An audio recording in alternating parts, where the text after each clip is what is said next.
Walang awat ha? Walang awat ha? Ginagawa mo.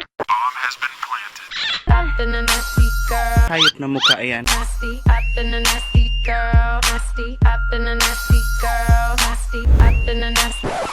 Mani mo yun, te? Mani mo yan? Ayoko eh! Ay, ayan, mani mo yan? Parang ang sarap kainin ng mani mo, ah. Parang nagugutom ako sa mani ngayon, ah. Oh, parang, ano, mani mo yan? Baka mani ni ate. Ayoko eh! Mapapakukul! Parang mani yung dalawa. Parang sarap ng kainin ng mani yung dalawa. Ito si ate, oh. Ano, kainin ko nga yung mani mo. Parang nahiya akong kainin dito, eh. Ay, hindi ka dito. Parang sa'yo ata to, te. Nope. Parang ayaw mo lang ata ipakain yung mani mo. Ay, sa'yo to, sa'yo. Nope. Kasi andyan sa bag mo, eh. Mani mo to, dali. Huwag kang mahiya. Mani mo naman to, eh. Kainin ko nga yung mani mo. Bayag ka ba kakainin ko yung mani mo? Parang sarap kasing kumain ng mani ngayon, eh. Tag-ulan kasi ngayon, eh. Women. Ito si ate, oh. Okay lang kainin ko yung mani mo. Sige po. Parang nahiya akong kainin yung mani dito, eh. Okay lang sa bahay, dalhin mo na lang yung mani mo. Sa bahay ko lang kakainin yung mani mo. Parang sa kwarto kasi parang ayaw ko nang istorbo, eh. Okay lang, dalhin ko na to, ah. Bye. Diyan ka lang muna. Kakainin ko lang tong mani ng kasama mo.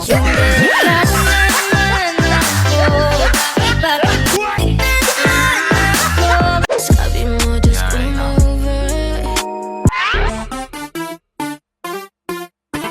Ay, excuse me. Okay lang pahawak. Saglit lang may aayusin. What is that? Ano kasi kanina, eh. Ano yun, kuya? Sakit yung mga ano. Ay! Mani mo yan? Mani mo yan? What is that? Kuya, pinawak. Ay, hindi. Wala, eh. Parang ano, eh. Parang mani mata yan, eh. Parang gusto ko kasing kumain ng mani ngayon, eh. Tag-ulan, eh. Women. Parang gusto kong kainin yung mani mo. Mani mo yan? Hindi kuya, sa'yo. Di mani mo talaga yan. Hinawakan mo, eh. Mani mo yan, oh. Mani mo yan, oh. Hindi kuya.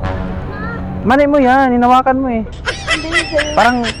Parang gusto kong kainin yung mani mo. Ano, G ba? G? Parang, ano kasi tag-ulan kasi parang gusto kong kumain ng mani. Ikaw gusto mo rin ba? Hindi kuya. Ay, hindi mo. Ako gusto kong kainin yung mani mo. Mani mo yan, eh. Hinawakan mo nga, eh. Tara. Parang ayaw kong kainin dito, eh. Pero ngayon, tatanong ko sa'yo. Okay lang bang kainin ko yung mani mo? Oo kuya, sure. Sure? G? Mm-mm. Pero ayaw ko dito, eh. Gusto ko sa bahay. Na, hawakan mo. Gusto ko sa bahay kainin yung mani mo. Kasi ayaw ko dito, kasi maraming tao, eh. Sa kwarto. Tara.